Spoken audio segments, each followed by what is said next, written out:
As we're anticipating the status of this case, it's important to inform the court that from Ms. Reed's perspective, we have affirmative claims that we intend to bring on her behalf. Those claims stem from the same facts that are at issue in this case. Those claims, Your Honor, are against parties that are not in the litigation at this point, including the Massachusetts State Police, Lieutenant Brian Tully in his personal capacity, Sergeant Yuri Bukhenik in his personal capacity, Michael Proctor. Those claims would be in the nature of violations of Karen Reed's civil rights and conspiracy. The claims against the Massachusetts State Police would be negligent training, supervision, and retention of Massachusetts State Police troopers. We also intend, Your Honor, to bring claims, affirmative claims, against Brian Albert, Nicole Albert, Matthew McCabe, Jennifer McCabe, and Brian Higgins, who were the occupants of 34 Fairview Road in Canton on the night in question. Those claims will be in the nature of civil conspiracy, violation of Karen Reed's civil rights, and then a claim against the town of Canton through its police department for negligent failure to secure the garage in the Sally Port. We asking the court's permission to bring those claims in this case because they do arise out of the same nucleus of operative facts. In order for us to fairly defend Ms. Reed in this case, those claims, those parties need to be asserted in this case. What we'd like to ask the court's indulgence for is we have a proposal of how to bring those claims in, given the voluminous nature of this case. That would be 10 additional parties coming in. To do that, we would be alleging that the individuals in the House diverted attention away from themselves towards Ms. Reed, that law enforcement then acting on that diverted attention away from her, because the people in the House were either police or police adjacent who were socially and personally connected. Then they collectively conspired to ensure that what happened in the House was not explored and investigated. And instead, Ms. Reed was wrongfully targeted, maliciously prosecuted, made to face 2 criminal trials for the death of John O'Keefe, and is now facing allegations of wrongful death, all stemming from the same claims. How do we synthesize the process to bring these claims and parties in? What we're asking the court to consider is for us, at the time we file her answer to the complaint, we've got some claims that we're asking to be dismissed, regardless of how the court decides those. We still have to file an answer on her behalf. Our suggestion would be to file those claims against those parties in the same pleading. Serve all of those new parties with that complaint. Allow them 30 days, not the normal 20 days, to respond so the court can have one hearing on whether some may bring dispositive motions, some may file general answers, so that we can then decide how and who is in the case and proceed forward. So I bring that to the court's attention.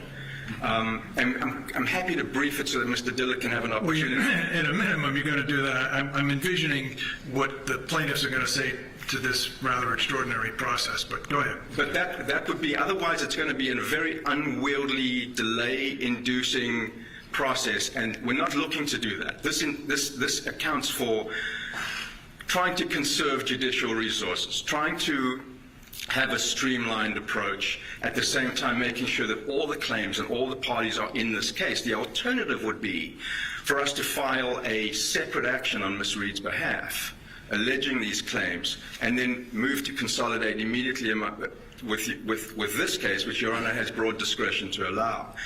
The point being, the claims should be in this case. They all arrive out of the same facts. They're not separate.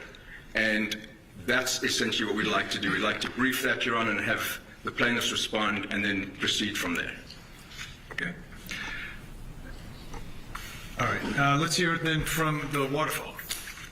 Yes, Your Honor. We are in the process of completing written discovery propounded to us from the plaintiff for order extension until next month. We anticipate that that will be completed then.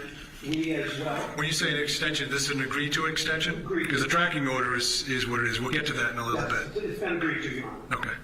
And then, Your Honor, we're looking at depositions, but we don't want to consider noticing depositions yet until a lot of the document requests have been answered and the subpoenas for keeper of records. We haven't seen any of the records. We're aware of them certainly from the criminal trial, but when there are a lot of records, as I understand it, that are still to be produced so that we would then proceed with depositions as warranted in conjunction with counsel and obviously picking dates that work for all.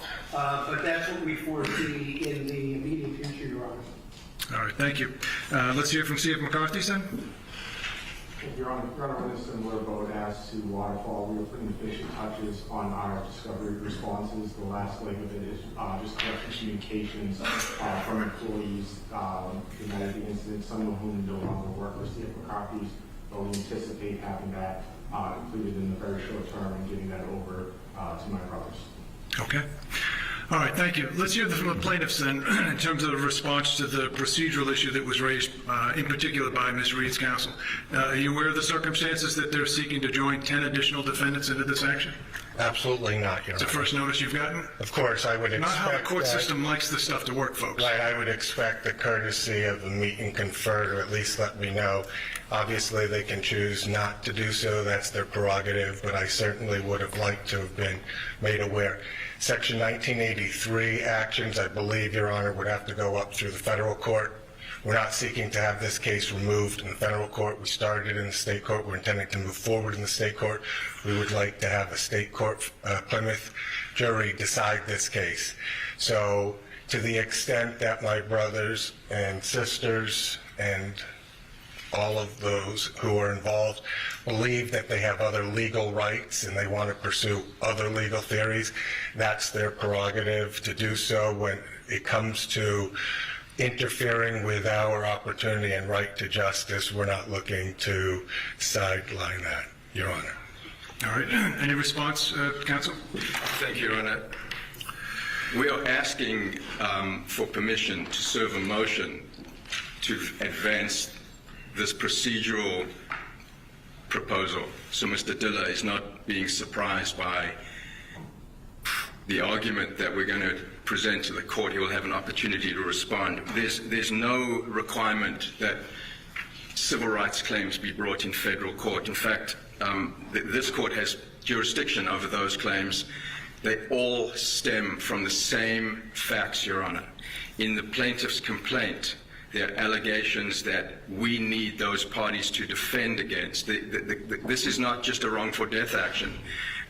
Our narrative of what took But it place. is, though. It's the plaintiffs. Well, just hear me out for a second. When you say that it's not just a wrongful death, that's what the plaintiffs have alleged. The defendants have filed motions to dismiss portions of those. So this, at its essence, is a wrongful death action being brought by the plaintiffs, right? So what you're seeking to do is to be allowed to amend these proceedings and to effectively bring in 10 other defendants for the claims that the defendants have against those third parties that aren't noticed here, right? So you've got to procedurally give them notice as well as the plaintiffs notice of this event before it goes to any adjudication by the court.